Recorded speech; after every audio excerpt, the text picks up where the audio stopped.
Bonjour, donc nous voilà pour une nouvelle vidéo sur les probabilités et aujourd'hui nous allons parler des diagrammes. Donc les diagrammes nous aident à mieux visualiser les données du problème et vont nous aider à faire des calculs plus facilement. Voilà, donc le premier diagramme que nous allons voir, c'est le diagramme de Venn.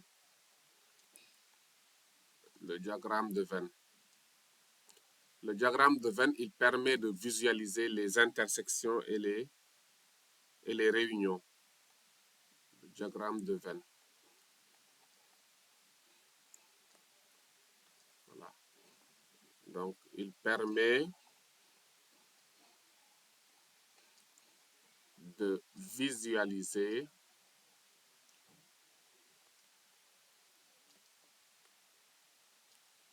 les intersections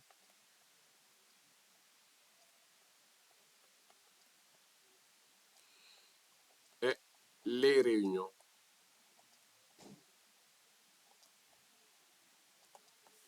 Donc, pour bien illustrer, nous allons prendre un exemple.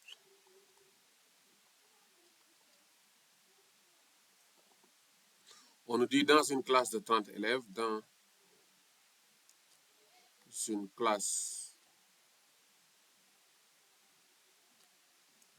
de 30 élèves,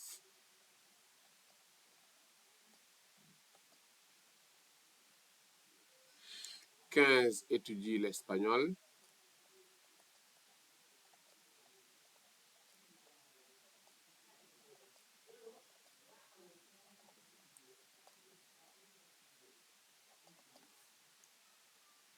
12 étudient la physique,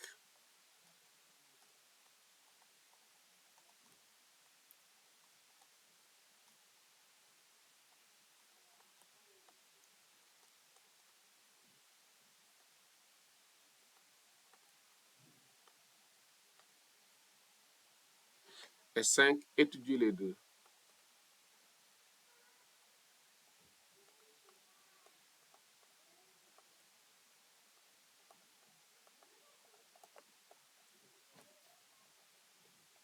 Les deux. Bon, nous allons représenter le diagramme de Venn. Donc, la première étape, c'est de tracer un rectangle. Hein? Donc, un rectangle qui représentera l'univers.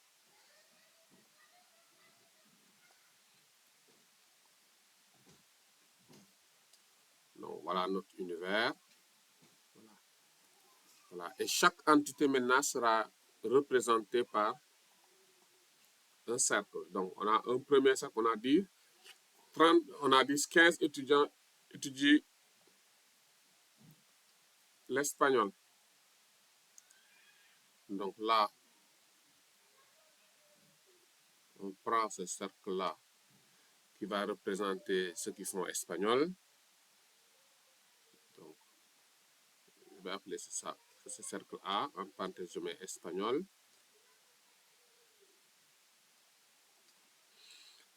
Un deuxième cercle, ceux qui étudient la physique. Donc, voilà, B, ceux qui font physique.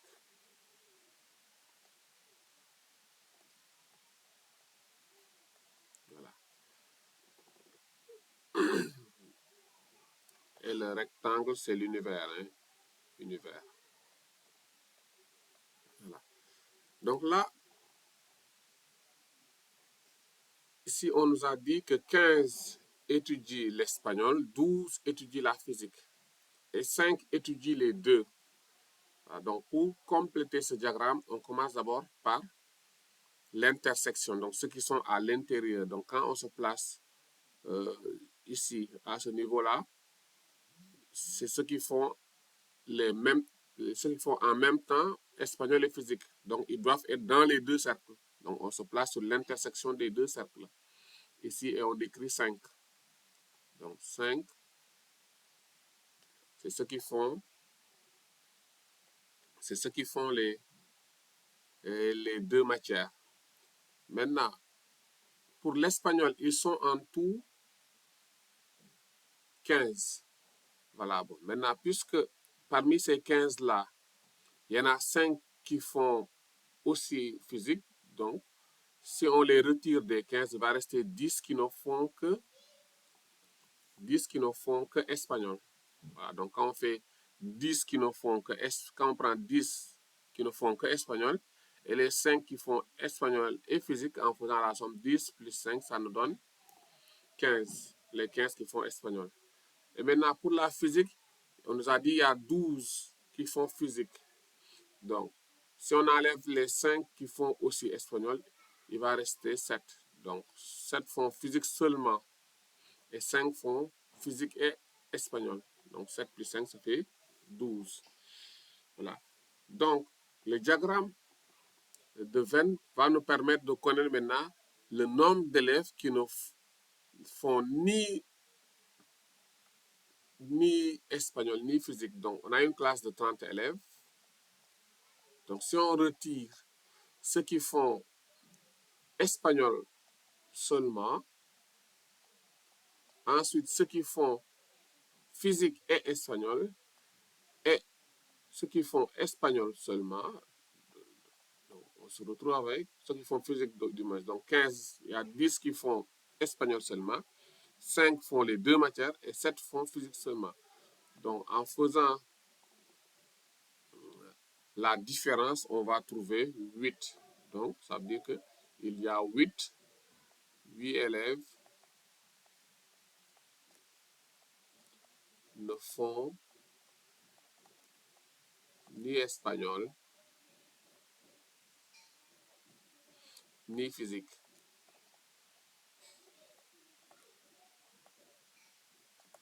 Donc ces 8-là, on les place dans le rectangle, mais en dehors des cercles. Voilà. Donc voilà pour le concept de diagramme de Venn. Voilà. Donc, nous avons dit que le diagramme de Venn permet de visualiser les intersections et les réunions. Voilà. Maintenant, nous allons passer aux arbres de probabilité.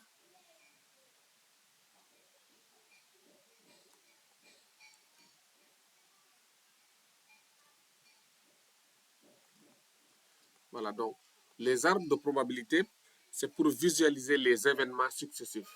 Donc, ils permettent de visualiser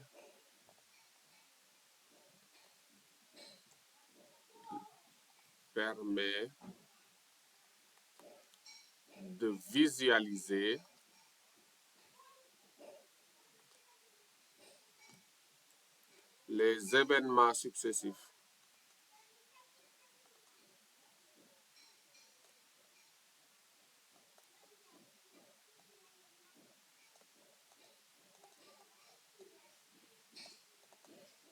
Je donne un exemple comme tout à l'heure pour illustrer.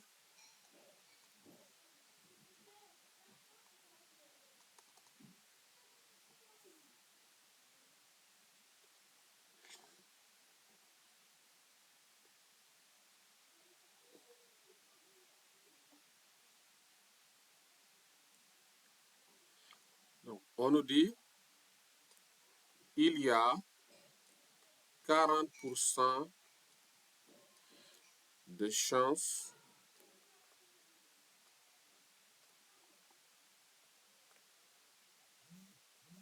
qu'il pleuve demain.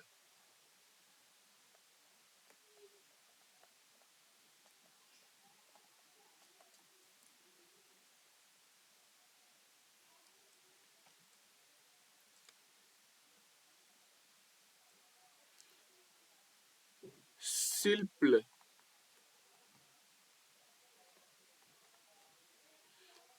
j'ai 80% de chances d'arriver en retard.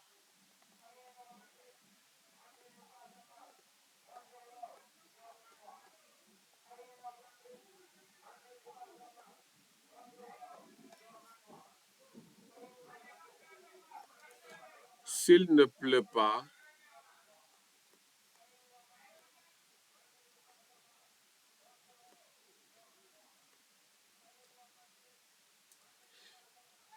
j'ai 10% de chance d'être en retard.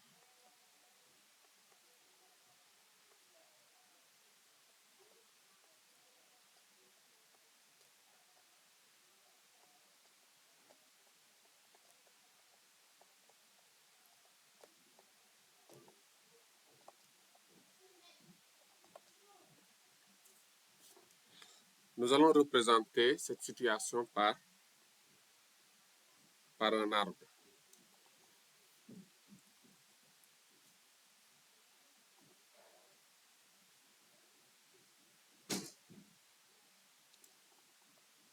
Voilà, donc on note P, 2 points, l'événement, il pleut.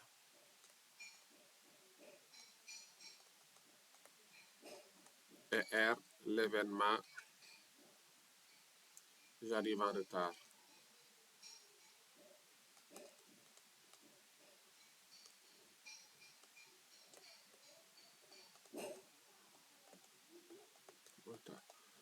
Donc là, pour représenter cette situation par un arbre, donc on commence par placer 2 branches. Donc là, pour demain, il y a 2 possibilités. Soit il va pleuvoir, donc l'événement P se réalise, soit il ne va pas pleuvoir, donc l'événement contraire. S'il pleut demain, il y a 2 possibilités. Je vais arriver en retard ou bien je ne vais pas arriver en retard. R'. Même chose, s'il ne pleut pas demain, il y a 2 possibilités. Soit j'arrive en retard, soit je n'arrive pas en retard. Ok, bon, maintenant pour compléter l'arbre. Donc au niveau des branches, on va mettre les probabilités. Donc on nous a dit dès le départ, il y a 80% de chances qu'il... Non, 40%. Donc au départ, on nous a dit il y a 40% de chances qu'il pleut demain. Donc 40%, c'est 0,4. Donc ça veut dire qu'il y a 60% de chances qu'il ne pleut pas demain. Donc quand vous prenez un nœud donné, vous faites la somme des probabilités au niveau de chaque branche, ça doit donner 1. Voilà. On nous a donné maintenant une information. On nous a dit s'il pleut, donc si l'événement P se réalise, j'ai 80% de chances d'arriver en retard. Donc si l'événement P se réalise, donc on a 80% de chances d'arriver en retard. Donc ici, 80%, c'est 0,8. Donc ça veut dire qu'on a 20% de ne pas arriver en retard. 0,2. Une autre information,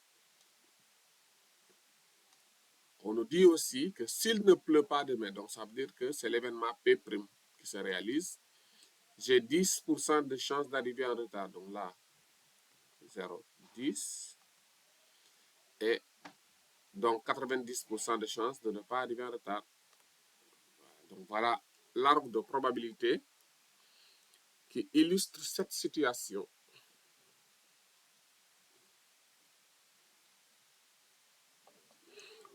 On peut maintenant passer à la dernière représentation, le tableau à double entrée.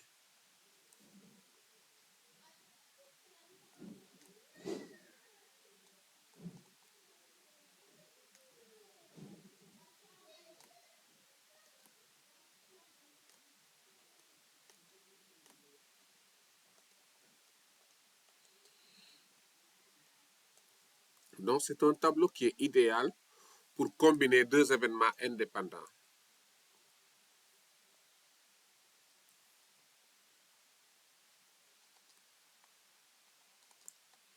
C'est une représentation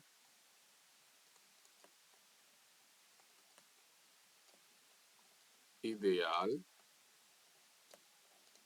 pour combiner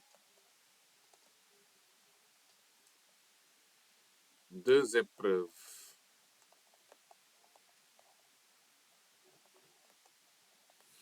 indépendantes.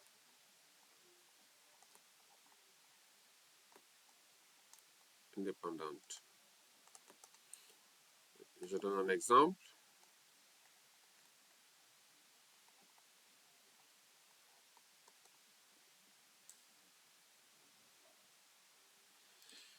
On lance 2 dés à 6 faces.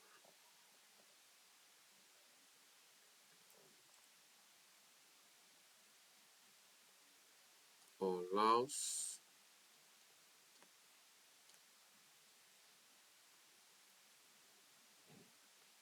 2 dés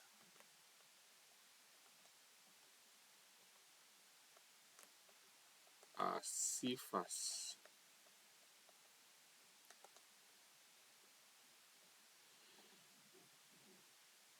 Et on s'intéresse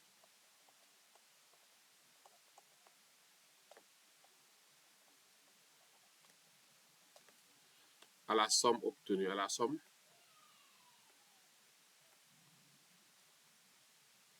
des chiffres obtenus.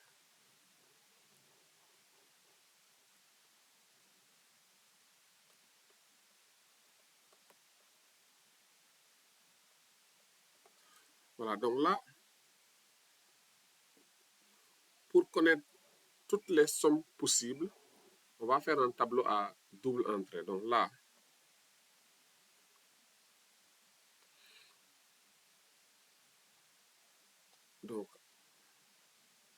donc en ligne, nous allons mettre les différents résultats pour le premier dé. Donc, pour le premier dé, on peut avoir 1, comme résultat 2, 3, 4, 5 ou 6. Pour le deuxième dé, on peut avoir 1, 2, 3, 4, 5 ou 6. Voilà, bon, maintenant on va s'intéresser aux sommes possibles. Hein.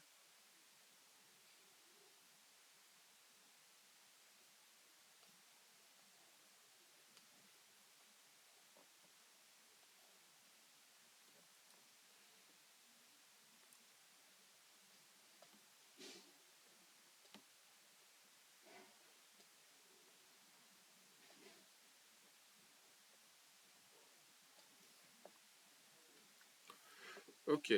Si chaque dé donne 1, la somme, ça sera 2.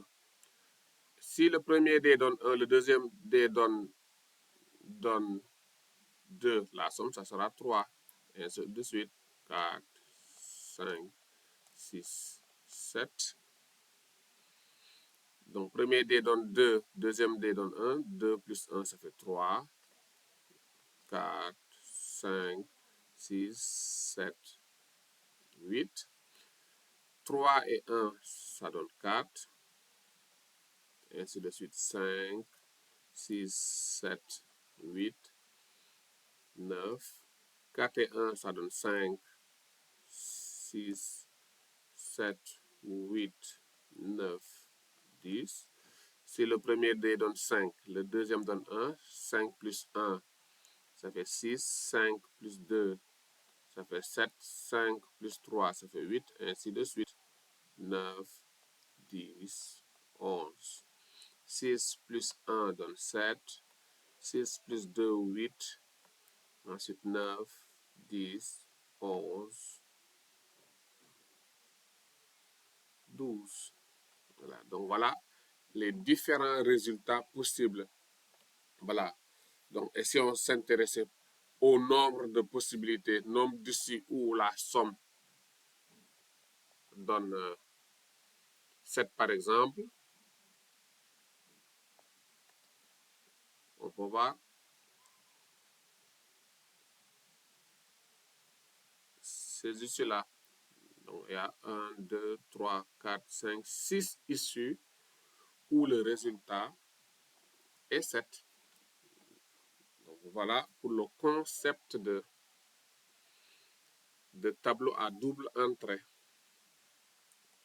Voilà, je vous remercie de votre attention et je vous donne rendez-vous à la prochaine vidéo.